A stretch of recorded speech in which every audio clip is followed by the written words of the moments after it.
we are what the future is for women. Yeah. And I look at having my daughters and landed in her life like a dream.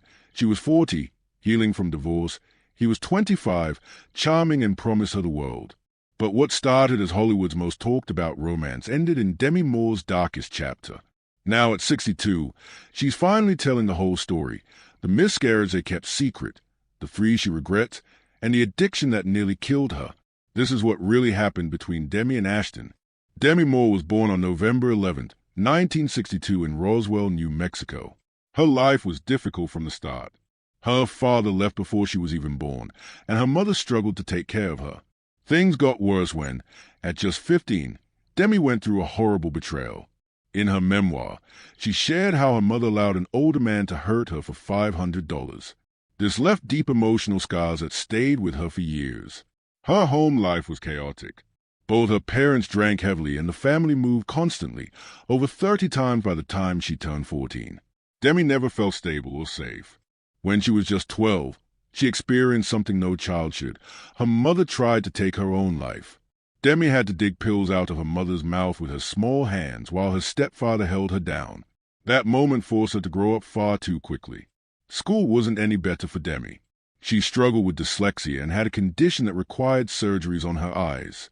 By 16, she dropped out of school and decided to live on her own. She worked different jobs to support herself, including modeling and debt collection. At 17, she married a rock musician, Freddie Moore, hoping to leave her troubled past behind. But the marriage only lasted 4 years. Despite everything, Demi didn't give up. She wanted a better future and kept pushing forward. At 19, Demi got her first big chance. She was cast in the soap opera General Hospital, playing a journalist named Jackie Templeton. Over 1,000 actresses tried for the role, but Demi stood out. She made just $750 per episode, but this role was the beginning of something bigger. Her character Jackie was strong and determined, which wasn't common for women on TV at that time. Demi's performance impressed viewers and producers alike. Off-screen, Demi faced a serious problem. She was struggling with addiction.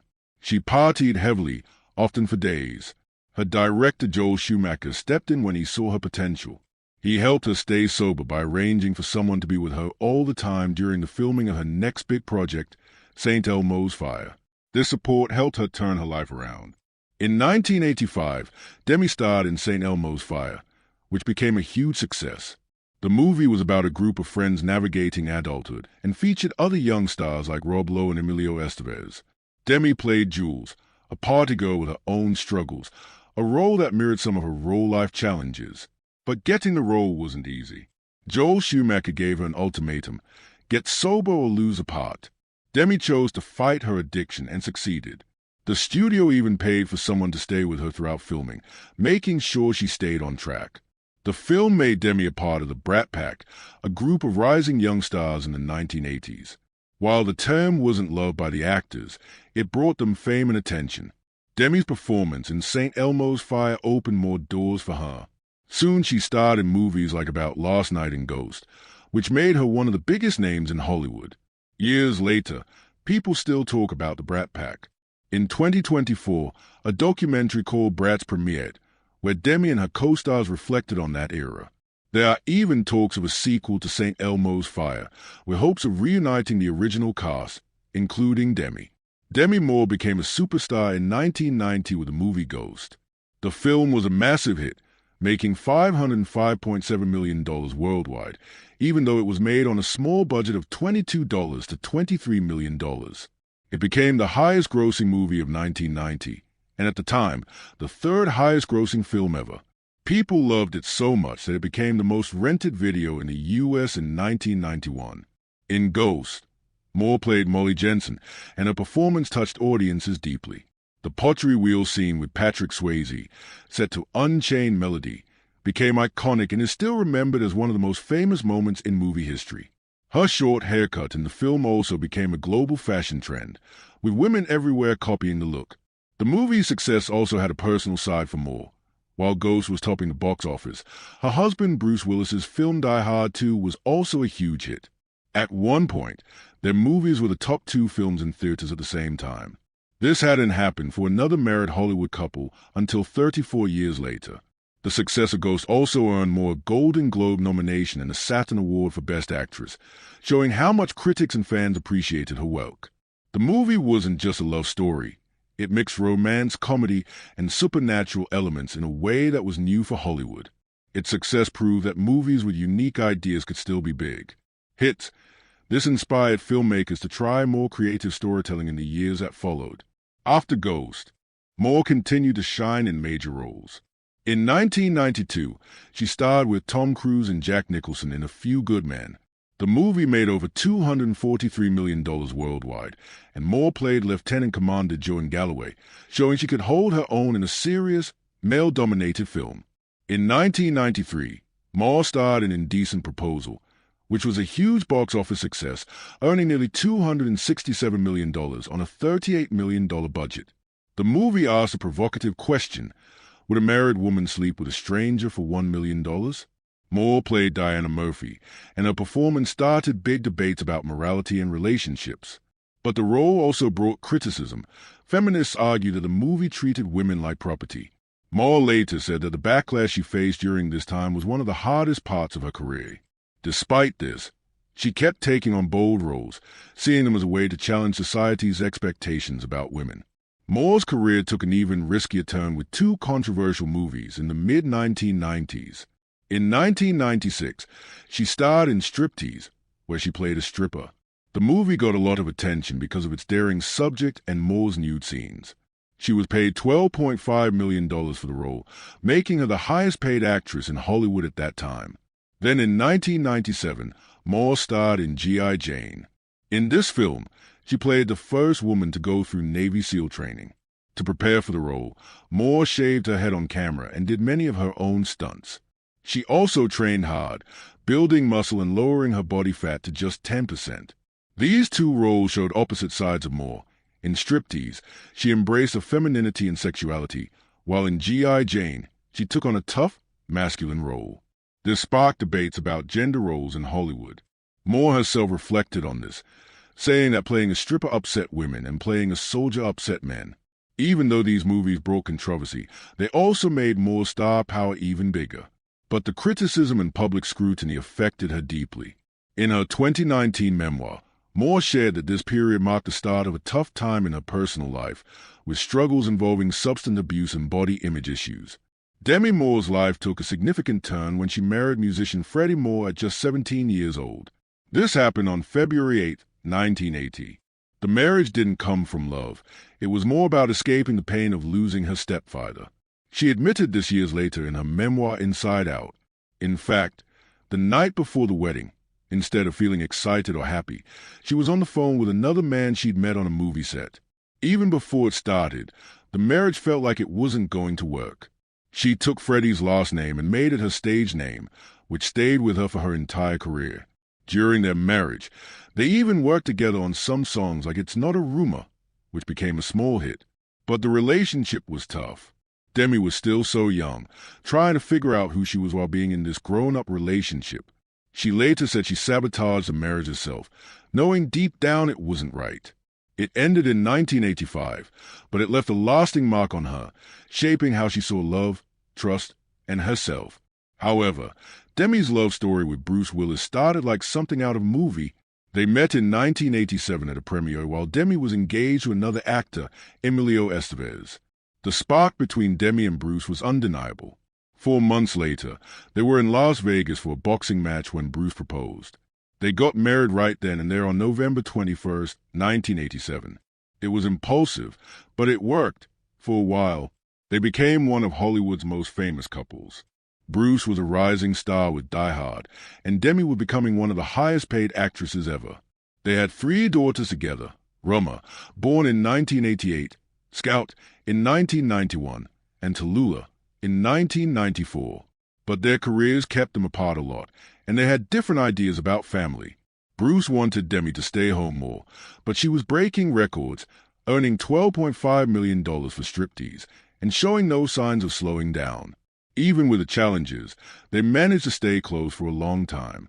They even acted together in the movie Mortal Thoughts. But in 1998, after 11 years of marriage, They decided to separate. Unlike many Hollywood divorces, theirs was surprisingly peaceful. They stayed friends, co-parented their kids, and even attended each other's weddings later on. Their blended family became an example of how divorced couples can still support each other. Demi's biggest challenge during all this was balancing her career with being a mom. When she had Roma in 1988, she didn't slow down. By 1991, she made headlines posing nude while pregnant with Scout for the cover of Vanity Fair.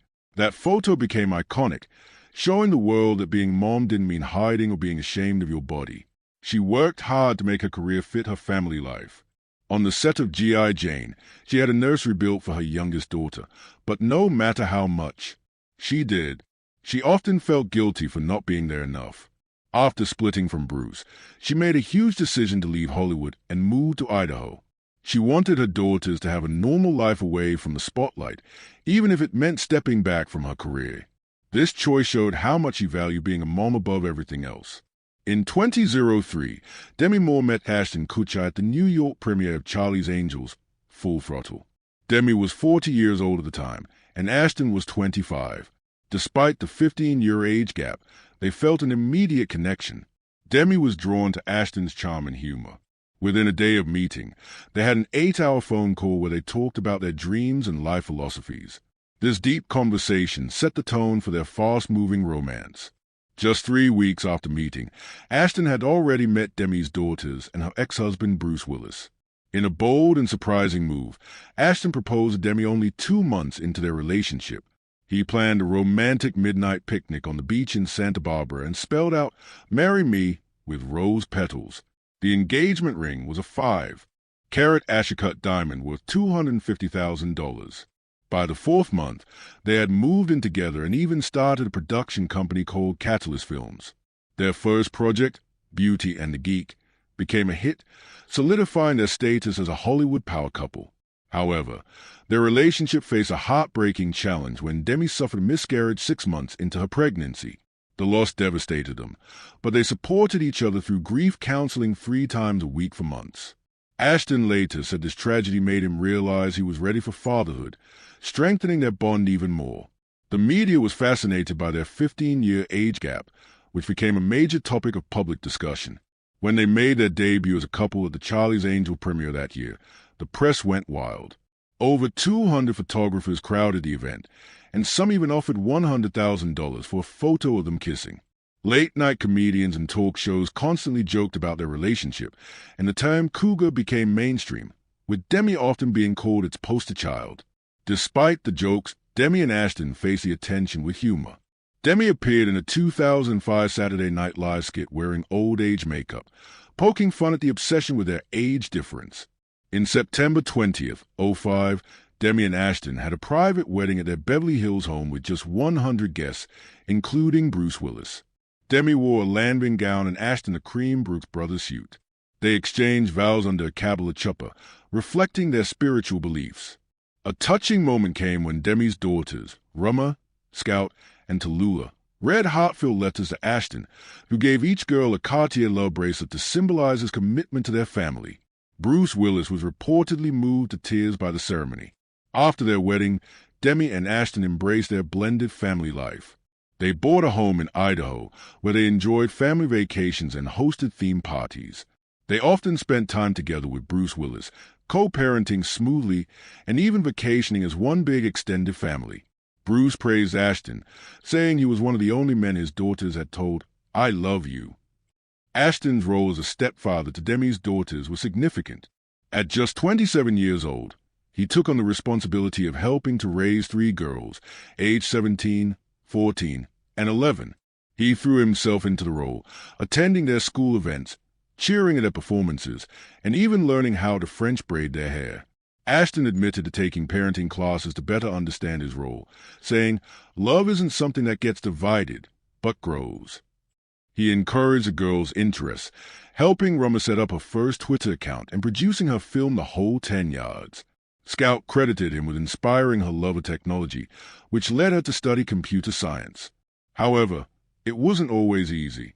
Tallulah later wrote that Ashton's presence initially confused her, as she wasn't sure how to accept him in a fatherly role.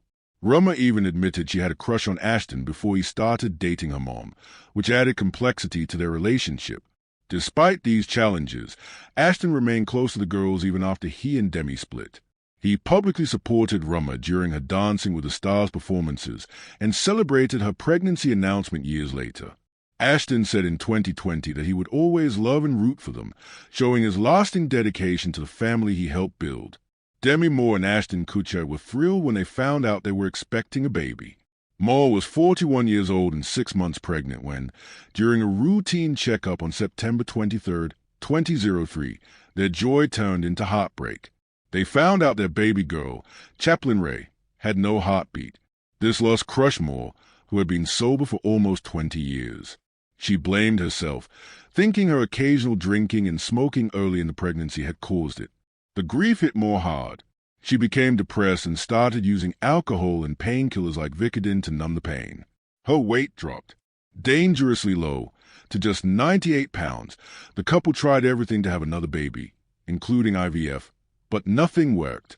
Moore felt even more broken. In 2019, she described this time as feeling completely lost and empty, struggling to understand how to cope. The miscarriage also hurt their marriage. Kutcher didn't fully understand Moore's pain.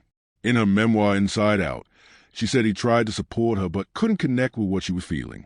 This emotional distance only grew and started to damage their relationship. In a desperate attempt to save their marriage, they tried unusual things. Moore revealed in her memoir that they even had threesomes because Kutcher asked for it. She wanted to make him happy and went along with it, but it left her feeling ashamed and unsure about their relationship. They also turned to spirituality for help, going to the Kabbalah Center in Los Angeles and even traveling to Israel for a spiritual retreat. None of it worked. The pressure to have a baby, Moore's struggles with addiction, and their age gap only made things worse. Things got worse when rumors of Kutcher cheating came out. On their 6th wedding anniversary, September 24, 2011, Kutcher reportedly spent the night with a 22-year-old woman, Sarah Lau. Moore had actually seen Lau before at a bowling alley, where Lau boldly gave Kutcher her phone number in front of her and her daughter. Moore found out about the affair through a Google alert on her phone while getting ready for a red carpet event. When she confronted Kutcher, he admitted it. Moore said she was so shocked she couldn't breathe. She later learned he had cheated before with a 21-year-old woman named Brittany Jones. To make it worse, Kutcher tried to justify his actions, saying their threesomes had blurred the lines in their relationship. This only deepened Moore's hurt. The cheating became public, making things even harder for Moore. Just days after the scandal broke, they appeared together at an event for their foundation against human trafficking. Moore had to stand next to Kutcher as he spoke, even though she knew what he had done. It was humiliating. On November 17, 2011, Moore announced their separation. She said it was a painful but necessary decision, and that she needed to stay true to her values. The divorce process dragged on for almost 2 years. Kutcher officially filed in December 20, 2012, and the split was finalized in November 20, 2013. Moore later said the end of their marriage felt like a nightmare and deeply hurt her self-esteem. Kutcher admitted in a 2023 interview that the divorce made him feel like a failure. Both of them struggled to heal, especially with so much of their pain being played out in public. Demi Moore's life started falling apart after her divorce from Ashton Kutcher. She had been sober for nearly 20 years, but everything changed, and she fell back into addiction. Things got really bad on January 23, 2012, when Demi had a seizure during a party at her house in Benedict Canyon. She had been smoking synthetic cannabis and inhaling nitrous oxide when someone called 911. They described her as semi-conscious and shaking. It was a terrifying moment and the start of a very dark time for Demi. Her addiction became worse over the next 3 years. She started taking up to 12 Vicodin pills every day and drank Red Bull mixed with vodka. She was also obsessed with her body, spending hours looking in the mirror and convincing herself she needed to be thinner. Her health got so bad that she weighed only 102 pounds. The stress, exhaustion, and lack of proper food caused seizures, and she barely held on. During this time, Demi became very isolated. She avoided her family and friends and spent most of her time alone. She missed her daughter Rummer's 30th birthday and stopped showing up for other important family events. By September 20th, 2012, Demi finally went to rehab at a luxury center in Utah called Cirque Lodge. It cost $150,000 a month, but it was a necessary step for her to start getting better. Demi's addiction didn't just hurt her. It deeply affected her relationship with her three daughters, Roma, Scout, and Tallulah. Things got so bad that Demi and her daughters stopped talking for 3 years. Tallulah, who was just 25 at the time, explained how scary it was. She said it felt like her mom became a different person, like a monster. She remembered feeling anxious whenever Demi's behavior changed, like when her speech slowed or she acted overly affectionate. Tallulah even developed an eating disorder and body image issues because of the stress. Roma, who was 31, was angry and heartbroken. She said it felt like her mom's addiction had stolen something precious from her. She also talked about a terrifying moment when she had to call 911 to save her mom's life. Scout, who was 28, felt abandoned and believed her mom didn't love her. The three sisters eventually stopped speaking to Demi entirely. In 2012, they didn't even go to her 50th birthday, and Demi missed milestones in their lives, like Roma's appearance on Dancing with the Stars in 2015. 4 years. They weren't on good terms, but everything started to change on November 12, 2015. Tallulah, the youngest, had just finished rehab after struggling with substance abuse and an eating disorder. She bravely decided to reach out to her mom. This was the first time they saw each other in almost 3 years. Demi didn't waste any time. She flew to New York right away to meet her daughter. Rebuilding their bond wasn't easy. In a 2019 episode of Red Table Talk, the family talked about how hard things had been. Tallulah said she felt abandoned. Roma admitted she used to have panic attacks at the thought of running into her mom. Scout confessed she was angry and full of resentment. Demi took responsibility, admitting her struggles with addiction had hurt her family deeply. She worked hard to fix things, going to therapy and family counseling for 18 months. A major breakthrough happened in 2017 when they spent a week at a retreat in Arizona. They meditated together and did exercises to heal emotionally. Now things are much better between them. They spend holidays together, support each other on social media, and even work on projects as a family. For Demi's 60th birthday in 2022, her daughter surprised her by getting matching tattoos of the word mother in her handwriting. It was a beautiful way to show how close they had become. Demi also stayed close to Bruce Willis even after their marriage ended in 2000. They've shown that divorce doesn't have to mean the end of a family. When Bruce's family announced in 2022 that he had aphasia, Demi was one of the first to share the news and show her support. Since then, she's been there for him, spending time with Bruce and his wife Emma Hemming Willis. In 2023, Demi joined Bruce's family to celebrate his 68th birthday. She even posted a sweet video of everyone singing happy birthday together. It went viral and showed just how strong their bond still is. Back in 2019, Demi even showed up at Bruce's Comedy Central roast and made jokes about their past. She said, "I was married to Bruce for the first 3 Die Hard movies, which makes sense because the last 2 sucked." People loved seeing how they could laugh about their history. They've also supported each other's new relationships. Demi attended Bruce's wedding to Emma in 2009, and Bruce was at Demi's wedding to Ashton Kutcher in 2005. Their kids have appreciated how their parents stayed respectful and loving. Roma once said that having divorced parents who still care about each other is the best example of love she could have asked for. At 62, Demi's views on love have completely changed. On her birthday in 2024, she told Vogue that she's learned the most important relationship is the one she has with herself. She doesn't need anyone to complete her because she feels whole on her own. She even came up with a term for her new lifestyle, solo partnering. It means she's focusing on her own growth and happiness. She's not looking for a romantic partner, but she's open to love if it comes her way. This idea became so popular that #solo partnering was trending online right after the interview. Demi's approach to dating is also different now. In the past year, she went on only 3 dates, all carefully chosen. One of them was with an astrophysicist she met at a TED Talk. They went stargazing in the Mojave Desert. Demi said it wasn't romantic, but it was an experience you'll always remember because it was so meaningful. Surprisingly, Demi has also become friends with Mila Kunis, Ashton Kutcher's wife. They even started a book club together and meet every 2 weeks to talk about books and life. Fans love how mature and forgiving Demi has become. As for the future, Demi hasn't ruled out love, but now she's clear about what she wants. If she does fall for someone, it'll be someone who adds to her life, not someone she feels she needs to be complete. And they absolutely have to love her dog Porf, who's a little Instagram star with over 2 million followers.